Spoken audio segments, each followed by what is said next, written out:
porque es un tema aparte. Quiero preguntarte, Jesús, ya que te tenemos en línea, hablando de armar discursos y narrativas, eres muy bueno en esto y apasionante escucharte. ¿Ante qué estamos en México? ¿Ante una campaña perversa para intentar desestabilizar desde los medios al gobierno de López Obrador? Y no quiero crearme esta teoría de conspiración. Lo he venido advirtiendo ya por días. Ayer Milenio daba como noticia en su medio el reconocimiento a López Dóriga con el premio de periodismo Rey de España. El propio Milenio Televisión cuestionando al presidente Andrés Manuel López Obrador por llegar en Suburban a Minatitlán. Vemos a los Sergio Sarmiento, a los Pascal Beltrán del Río, más o menos con el mismo discurso que los Belauzarán y los Lozano en el ámbito político. Vemos a un Milenio y a un Universal disparando veneno hacia los medios alternativos, hacia los youtuberos, como si fueran los enemigos de México por tener una visión pro López Obrador, cuando en realidad los chayoteros grandes están en los medios tradicionales. ¿Qué se está construyendo desde tu perspectiva, Jesús, si algo o de plano estoy exagerando y estoy alucinando? No, pues nada, querido Vicente, no exageras, si no estás alucinando nada. Mira, yo en mi cuenta de Twitter en días pasados estoy desgranando obras, compartiendo ahí con los seguidores obras clásicas de pensadores clásicos, de sociólogos, de politólogos, de internacionalistas, y justamente explicaba esto que me estás preguntando ahora, que por cierto te agradezco, que desde la obra, por ejemplo, de Max Weber, sociólogo alemán, historiador, desde el enfoque de la sociología del poder, Vicente, habla de los tipos de dominación. Y en los tipos de dominación define que hay una dominación racional, a la que dice, bueno, esta es una dominación administrativa, está aquí la burocracia juega un papel muy importante, y es importante que incluso el jefe de gobierno respete un orden legal, un orden racional, para que entonces los subordinados pues tengan mayor obediencia. Habla de una dominación tradicional en donde lo que importa para que se obedezca es respetar la tradición, los usos y costumbres de un pueblo. Y luego también en tercer lugar está la dominación carismática, que se ejerce a partir del carisma, ¿no? El liderazgo del jefe, del líder. Entonces, para los tres tipos de dominación es muy importante la legitimidad, ¿no? La percepción que tiene una comunidad del derecho de alguien a ostentar autoridad en función de su apego al marco legal o a las ideas dominantes de una época.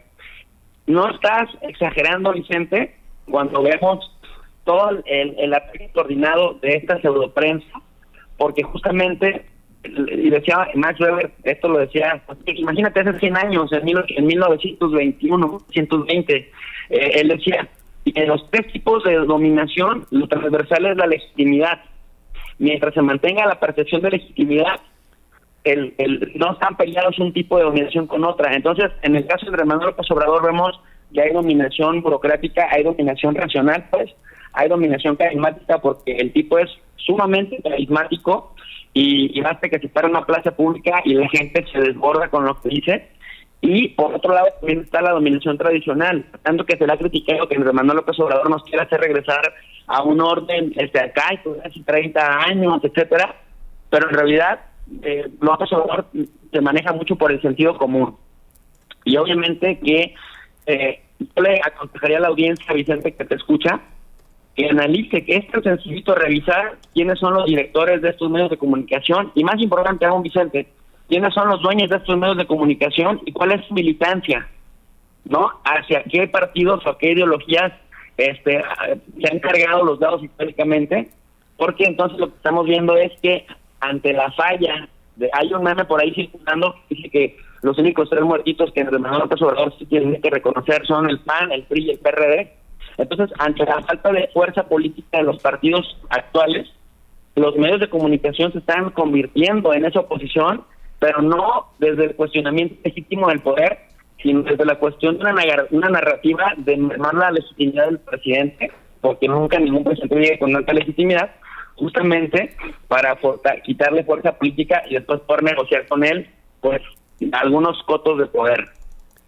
Qué interesante el tema. Pues sí, hay que seguir investigando. Por lo pronto, en exclusiva, Julio Cerroa la semana pasada, aquí en Sin Censura, en conjunto con enlapolitica.com, presentó, para entrarle al tema, a Joaquín López Dóriga, a Enrique Krause, a Federico Arreola, a Oscar Mario Beteta y a un exdiputado del Verde como algunos de los personajes que se sirvieron de la cuchara grande de publicidad oficial en el sexenio de Enrique Peña Nieto. Sabemos que Televisa se metió 10,000 millones de pesos en el sexenio de Peña Nieto. Sabemos que Azteca se metió 6,000 millones de pesos. Sabemos que Radio Fórmula, en donde trabaja Ciro Gómez Leiva, en donde trabaja Oscar Mario Beteta, en donde trabajan estos personajes, son de las empresas que más se metieron dinero.